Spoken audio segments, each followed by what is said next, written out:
Carmichael, the architect of the mobile app that we're actually launching today, to share a little bit about the app and to actually conduct a demonstration. You're all part of history being made here today in Trinidad and Tobago, and we look forward to your support in continuing to spread the word. So I'll just read the statement. After Mr. Carmichael, we'll hear from the Commissioner and then go into the Q&A. The murder toll is now 448. The spate of murders, aggression, and violent crimes across Trinidad and Tobago continues to spiral out of control. TNT is heading down a very dangerous path. Government cannot address this alone. What is required is a united approach. Increased collaboration across government, civil society, and faith-based organizations is absolutely critical at this time. We are a nation in crisis. What's our national response plan? The powerful ladies of Trinidad and Tobago are engaged in several development initiatives as we seek to create an environment of social responsibility, address the violence across our country, especially against our women and girls, develop champions for Trinidad and Tobago, ensure justice for our nation's youth, and nurture a sense of passion, pride, and belonging within our respective communities and across our great nation. A lobby agenda without evidence-based analysis and practical solutions is an exercise in futility. We need to be clear. What are our concerns? What specifically are we seeking to address? Why? When? How? And who do we need to engage? Like many citizens across TNT, PLOTT are deeply disturbed by the escalating murder rate. Each day, we wake to another horrific story. What impact does this continue to have on the overall psyche of our society? What do we really understand about the contributors to and overall impact of this dilemma? The ripple and catastrophic effect of this will be felt by many for generations. What if we were to address the aggression and violence in our society as a contagious health disease, as we would an epidemic? Would that end, curb, or minimize the impact? When it comes to securing the lives of the people of Trinidad and Tobago, prevention is better than cure. This disease is infecting and killing an entire generation. Let's begin with an overall health check and assess the environment of the infected population. What role has illicit trade, narcotics, arms and human trafficking, government corruption, as well as fiscal irresponsibility, mismanagement, ignorance, or incompetence within both public and private sector played? Additionally, what role has financial inequity, race, class, gender, geographic and social status played?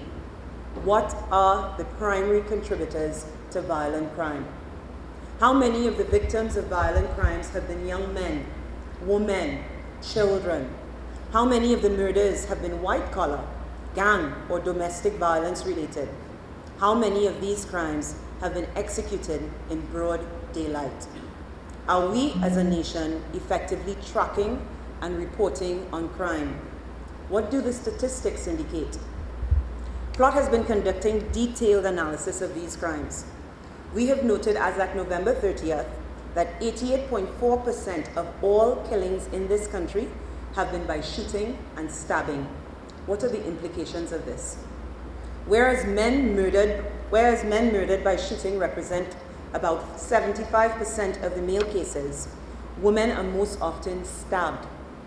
Of the women murdered, 31% were by firearm, and 43% were stabbed to death. More than 1/3 of all murder victims were males of African descent, aged 16 to 35 years, and killed by firearm.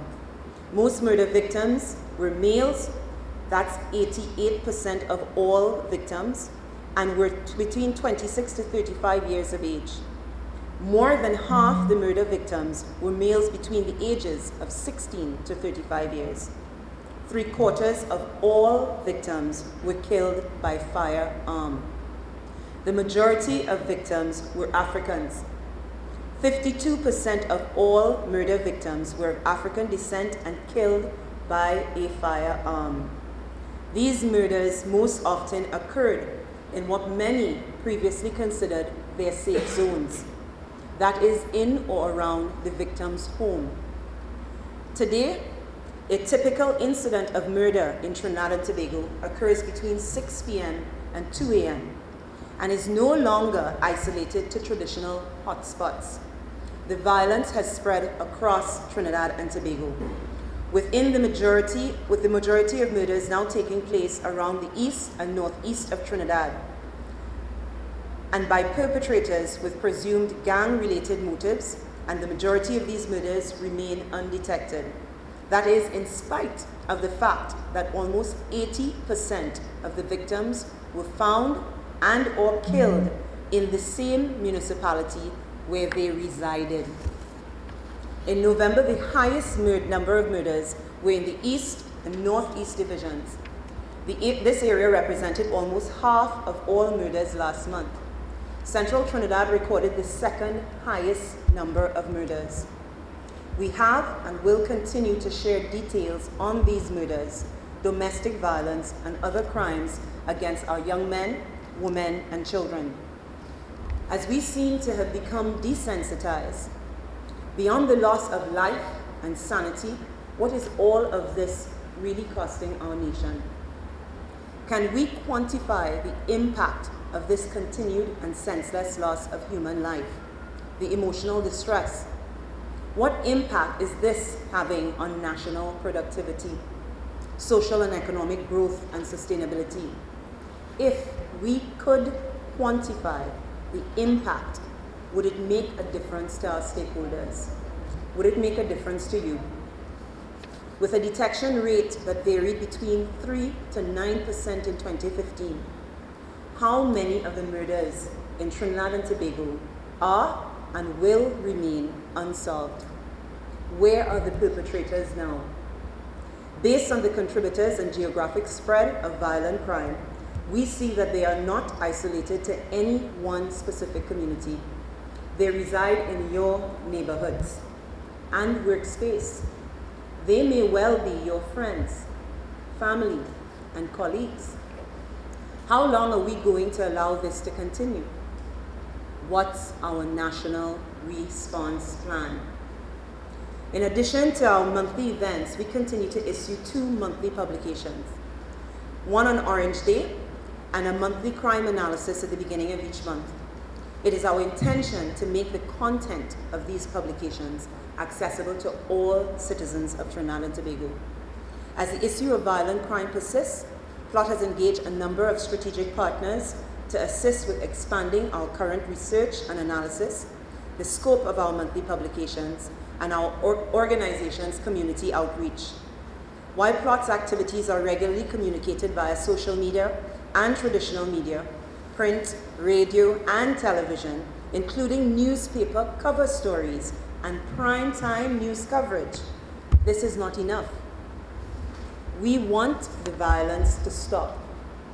We need to put a solution in the hands of all citizens of Trinidad and Tobago.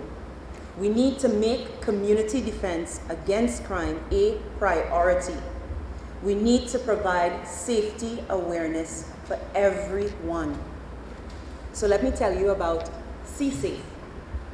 PLOTT has engaged the expertise of Mr. Darren Carmichael of Community Defense Services Limited and are pleased to introduce to the public a free mobile app developed by Community Defense to connect the national community with the police and other emergency services. PLOTT's monthly crime analysis is also now accessible via this app.